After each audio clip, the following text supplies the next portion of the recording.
lidem není pomoci. Stále dřem jako troci na 12 do práce od rána až do noci. Nic se nemění, stále honička za penězi. Chce machrovat si s papírama a ne chrasti z železy. Proč zaslepení lží, žijem životy na směny? Proč schovávat se i s problémy rychle za stěny baráků, paneláků a všech těch ulicí? Ví to na světlo vychází teď ze svojí municí. Lidi jsou v bezvědomí, uspaní do komatu a nasedají čertovi přímo na lopatu. Znám lidi, co jdou tam, kam jde většina. Je to lidi většina, ne žádná menšina. A ta malá pětina těch jedinců, co se cení, svůj názor nezmění. Hlavně nejsou zaslepení, jdou propagovat názor skrz omámené dění. Pro ty, co jsou uvěznění, ponoření v bezvědomí.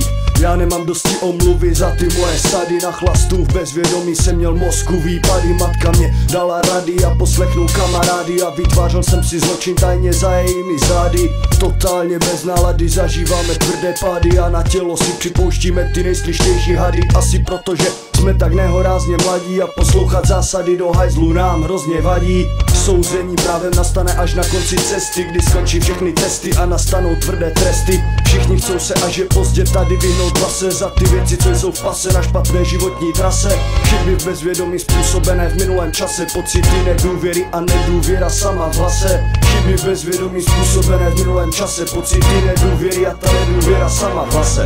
Všichni jsme materialisti od prvního k poslednímu, věnu vždycky nechat jenom beránkovi obětnímu. Ten ale pak neví, jak s tím vším má žít. Tvrdá rána, kluk je rozhodnutý se zabít, proto mnoho mladých dneska končí pod hlinou. Matce zůstane jenom vzpomínka na tvář nevinnou. Byl to malina nebo kufr, hrozně moc těch mladých kluků, co si mysleli, že jim pomoc nepodá ruku. V bezvědomí totiž končí problémy sebevraždou na zemi mladého člověka u tu nehodinu každou. Tak mě řekněte, jak to takhle můžou řešit? Nedokážou se uvolnit nebo z života potěšit, nedokáže pochopit tvrdou ránu dá ti okolí a problém se dá řešit, ať už je to cokoliv.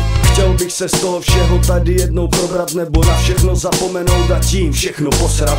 Souzení právem nastane až na konci cesty, kdy skončí všechny testy a nastanou tvrdé tresty. Všichni chcou se, až je pozdě tady vyhnout base za ty věci, co jsou v pase na špatné životní trase.